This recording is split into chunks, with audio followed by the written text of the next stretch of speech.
I'm Felicia, And I'm Ian. and we are the Paranormal Lovers.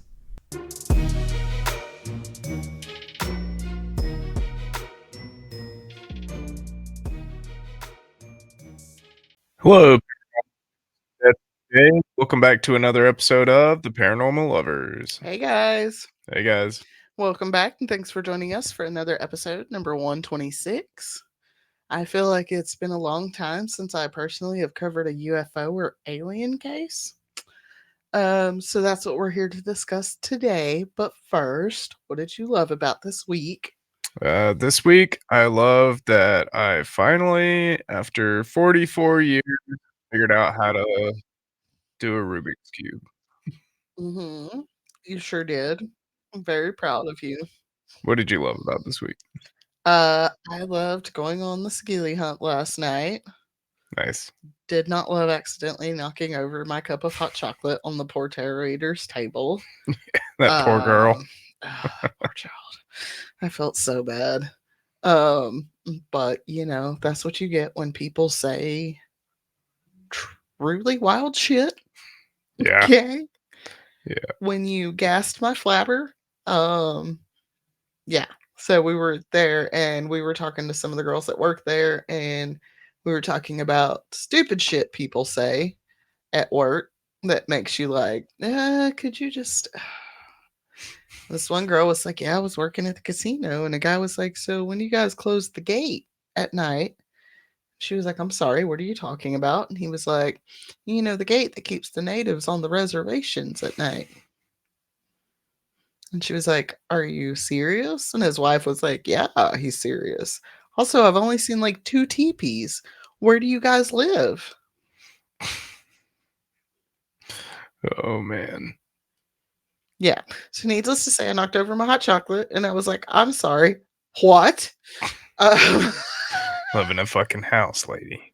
God dang. I live in a house. I live in a house. She was like, well, those were for like the nomads when they like traveled around in the summer. And she was like, do you guys don't like live in tents? She's like, is a mud hut not good enough for you, bitch? Like, what? Yeah.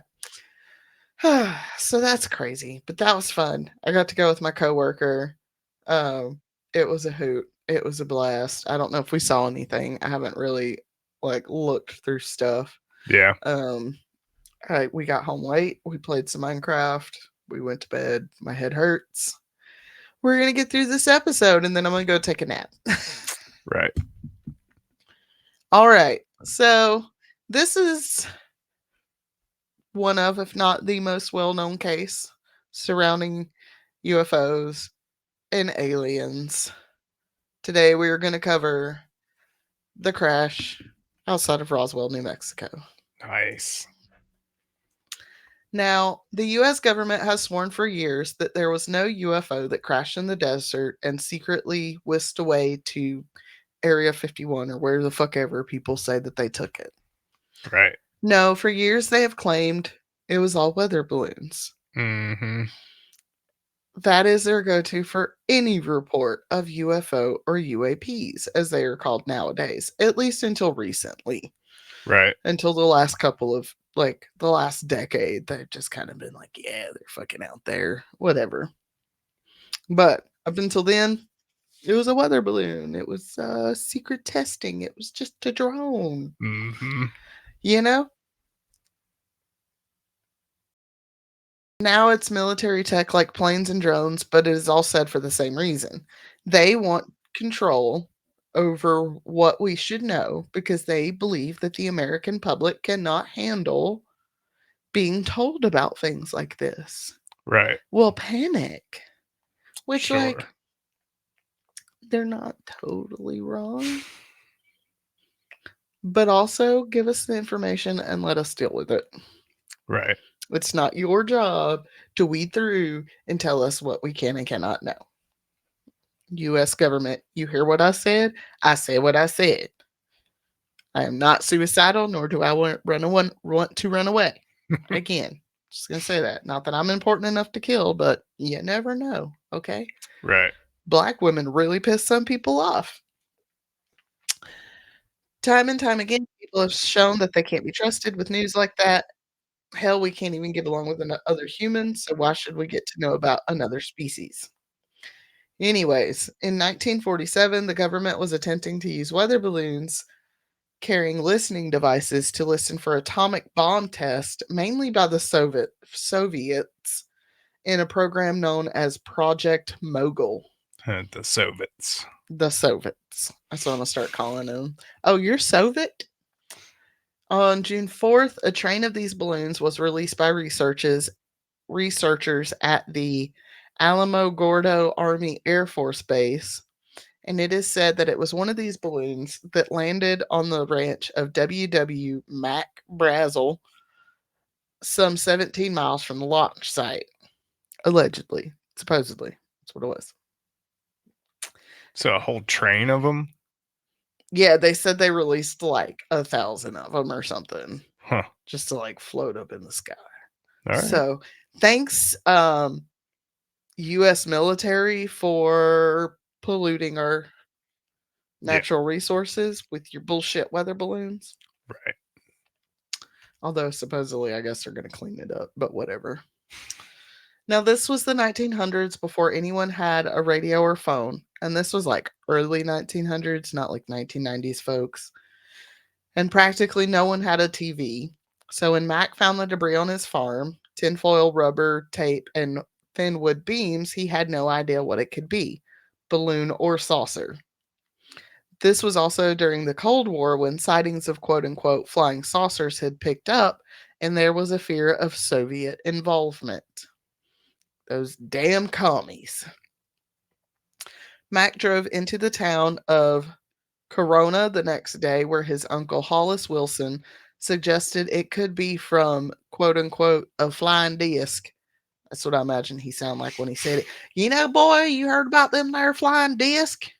But that's one of them. What that. Yep. My mouth broke. On the 6th, Mac drove to Roswell, where he told Sheriff George Wilcox about what he found on his farm. Wilcox called Roswell Army Airfield, where Major Jesse Marshall and Captain Sheridan Cavitt were assigned to go to the ranch and retrieve the debris. On the 8th, the news broke from a press release issued by Public Information Officer Walt Hott at RAAF that a quote unquote flying disc had been retrieved near Roswell. One of the men who helped load the cargo said that he was also told it was a quote unquote flying disc. Robert Porter was a RAAF flight engineer and said of the material, quote, he described the material packaged in wrapping paper when he received it as lightweight and not too large to fit on inside the trunk of a car, end quote. Hmm.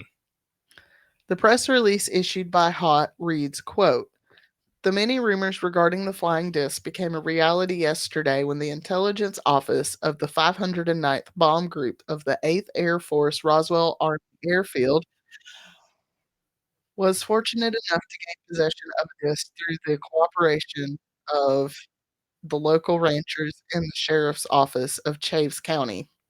The flying object landed on a ranch near Roswell sometime last week.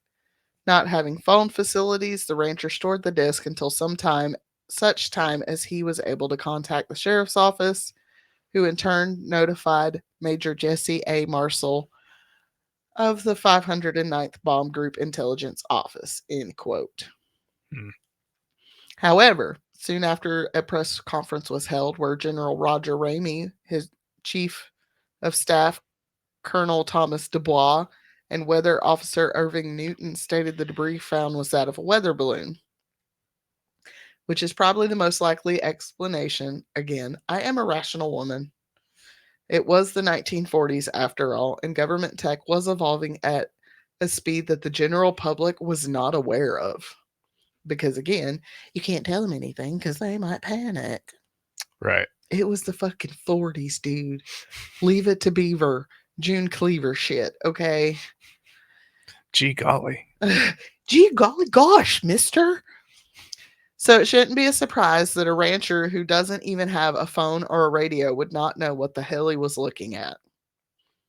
But also, I do believe that we are not alone, and I know from history that the government will lie to the public, quote unquote, for our own good. So while most took their explanation at face value, there was a large percentage that began to believe the government was covering something up. Sure. There were a number of hoaxes that happened after this story broke out. In Twin Falls, Idaho, teenagers used parts from a jukebox to build a quote unquote crash disc. In 1948, there was another crash hoax in Aztec, New Mexico, that introduced the concept of alien bodies being recovered by the government. Quote, it achieved broad exposure when the con artist behind it convinced Variety columnist Frank Scully to cover their fictitious crash. Yes, Frank Scully. Scully. Yep. I was like, go ahead, say it, get it out. The hoax narrative included small gray humanoid bodies, metal stronger than any found on Earth, indecipherable writing, and a government cover up to prevent public panic. End quote. Hmm. After many of these hoaxes and stories coming out, like that of Betty and Barney Hill, and political scandals like Watergate and the assassination of JFK, people were more willing to believe reports of sightings and abductions. Some people took it a bit further, even creating their own theories, such as Hangar 18. Hangar 18 is believed by many in the alien and UFO community to house the bodies of aliens recovered from the Roswell incident. It closely resembles the plot of the book The Fortek Conspiracy, a novel, but that's just a coincidence, I'm sure. Probably also a coincidence that the person who alleged there were bodies from the Aztec crash being stored at Hangar 18 was science fiction author Robert Spencer Carr. Even Carr's own son would later admit that Carr was known to tell wild tales, recalling once, quote, he had often mortified my mother and me by spinning preposterous stories in front of strangers, tales of befriending a giant alligator in the Florida swamps, and sharing complex philosophical ideas with porpoises in the Gulf of Mexico, end quote. The Dolphin Army. The Dolphin Army. Marcia, that you? But the story, or excuse me, Marcia, that you? But the story of Roswell picked up attention again in 1978 when Jesse Marcel was interviewed by ufologist Stanton Friedman. In his interview, he stated the weather balloon story was a cover up for what he believed was a spacecraft. In December of 1979, Marcel was interviewed by Bob Pratt of the National Enquirer. This interview threw the story back into the minds of the general public. So much so that Marcel's story was featured on an episode of In Search of, hosted by the late great Leonard Nimoy Nice. on September 20th, 1980. Live long and prosper, sir. Live long and prosper. In a clip of an interview played on the show, Marcel talks about a 1947 press conference he was involved in. Quote, they wanted some comments from me, but I wasn't at liberty to do that. So all I could do was keep my mouth shut. And General Ramey is the one who discussed, told the papers, I mean the newsmen, what it was, and to forget about it. It was nothing more than a weather observation balloon. Of course, we both knew differently. End quote. Right. Marcel's son, Jesse Marcel Jr., MD, said when he was 10 years old, his father showed him debris recovered from the Roswell site, including, quote, a small beam with purple hued hieroglyphics on it, end quote.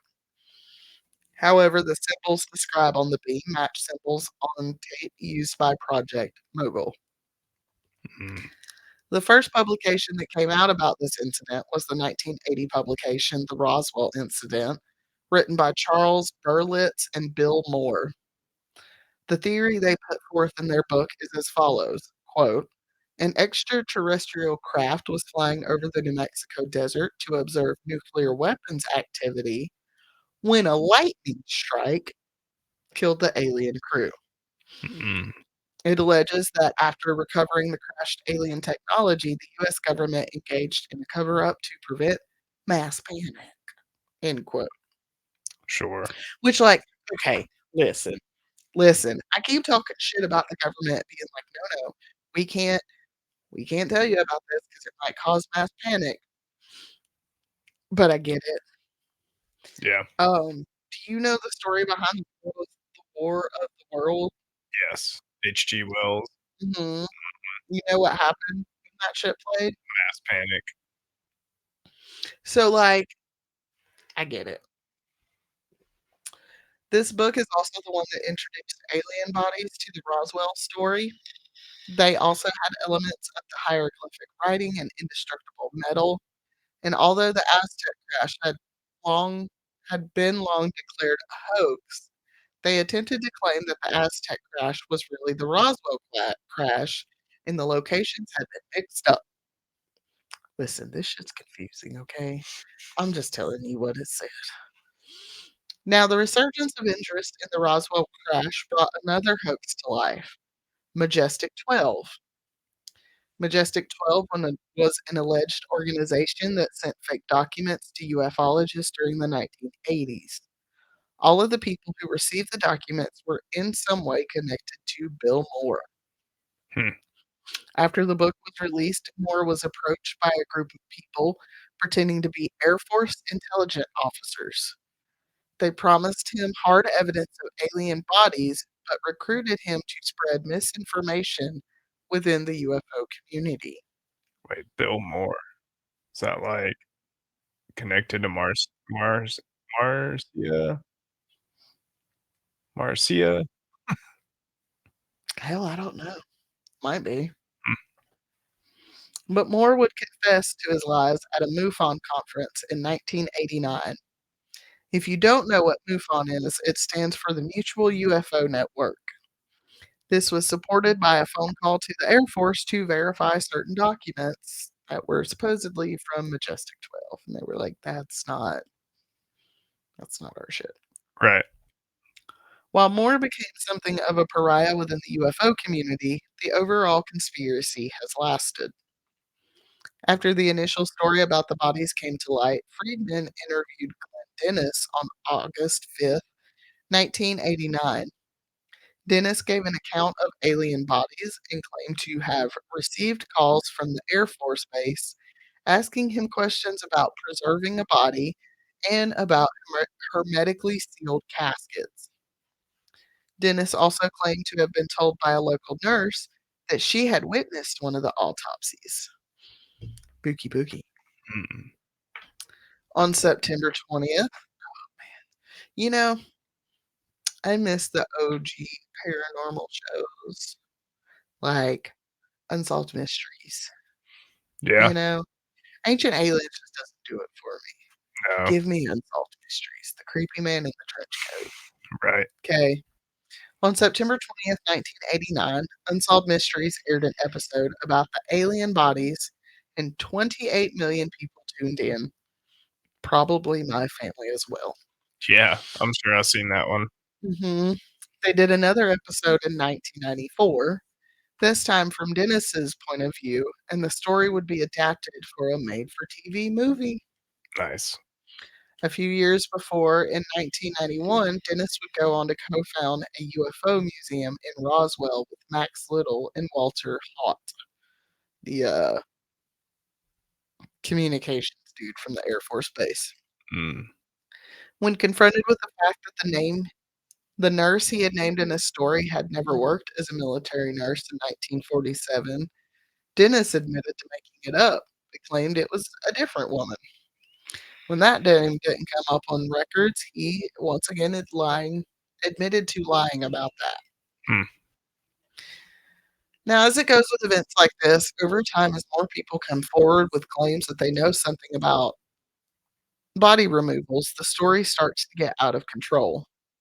Some 300 people came forward to claim they heard or saw something. After a failed attempt to get a consensus about the location of the crash at a conference in 1992, like, raise your hand if you think it was in Roswell. Now raise your hand if you think it was in Corona. Oh, we're split 50-50, folks. The 90s were fucking wild, dude. Yeah, they were. In the publication of The Truth About the UFO Crash at Roswell, a schism formed between ufologists. In 1991, Kevin Randall and Donald Schmidt published UFO Crash in Roswell. It sold over 160,000 copies and was the basis for the TV movie in 1994. This book included testimony from 100 witnesses, but out of 300 people that were interviewed, only 23 could have actually only 23 would have actually had opportunity to see the debris. Right. In this book, they claimed that General Arthur Exxon had been aware of the debris and bodies, but Exxon says no.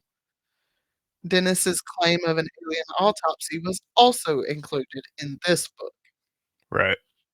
In 1992, Stanton Friedman released Crash at Corona with Don Berliner.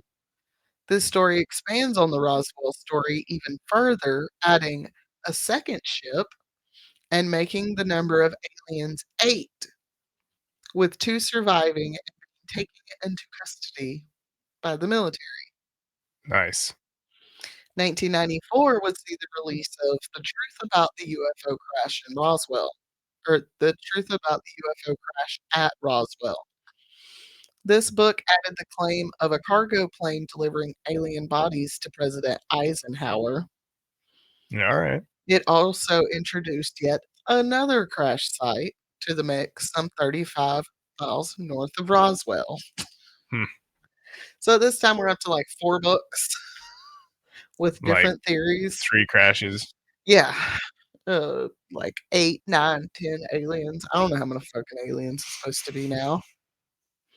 And then you get kind of to the meat of why this is such a famously debated case. The Air Force admitted to lying about the purpose of the weather balloons. Hmm.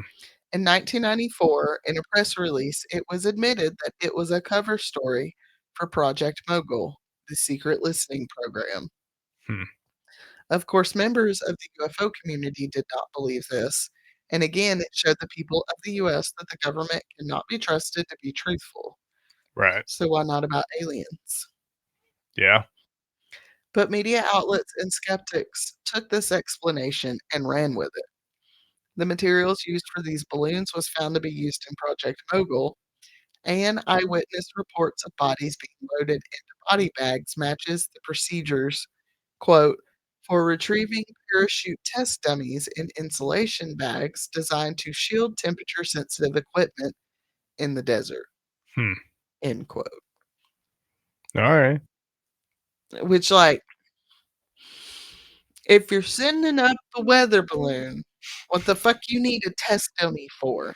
Right. Why is your shit not like, are you like sending up a test dummy with the weather balloon? Maybe they were trying to, or trying to send, like, humans up with them. Probably that one. But again, the military has been known to lie, as has the federal government. So who is to really say who is telling the truth? Shit, who knows by this point? I, well, I mean, at this point in time, with our current administration, not that guy. Nope. I tell you that right now, not that fucking guy, but that guy. All right, and this is where we're going to end this episode this week. Okie dokie. Honestly, because I'm just like really, really tired, but I didn't want to leave you guys without anything. Yeah. So, in 2 weeks, we will look at more theories and hoaxes tied to Roswell, Nice. as well as explanations that have been given over the years. We will also take a look at how this event, whether alien or not, has changed the culture of the US, especially like the Southwest. Yeah. All right, Bill, thoughts? It's Roswell. Like, that's my shit right there. Yeah, I gotta admit, it was really hard not to talk to you about this episode this week. I really Yeah. wanted to keep this one a secret because I was like, "He's gonna love it. It's Roswell."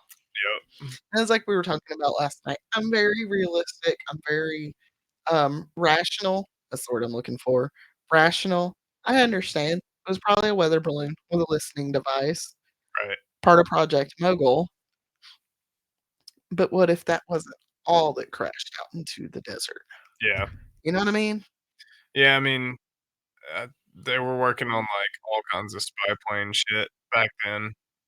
So, could've Well, been not something only else too. that, but think of, like, it's the height of the Cold War. Everybody's fucking racing to make nuclear weapons. Everybody's racing to test nuclear weapons out in the deserts of New Mexico and shit. Kitten lasers. Like there are weapons testing sites out in like Arizona or New Mexico where you can't go within like 100 feet of it because it's still radioactive. Sharks with lasers. I The mean, freaking laser beams. this motherfucker tried to argue with me one time on Instagram that our rivers weren't that nasty or else there wouldn't be any fish in it. Alright. I said, sir, they got three eyes. Okay. Fi Don't tell me fish poop. what I already fucking know, okay? These fish are not okay because it's nasty. Yeah. All right, guys. Well, we hope you enjoyed this episode. We will see you guys back here next week for another episode, and we'll see you guys later. Be kind to each other. Love you. Bye. Love you guys. Bye.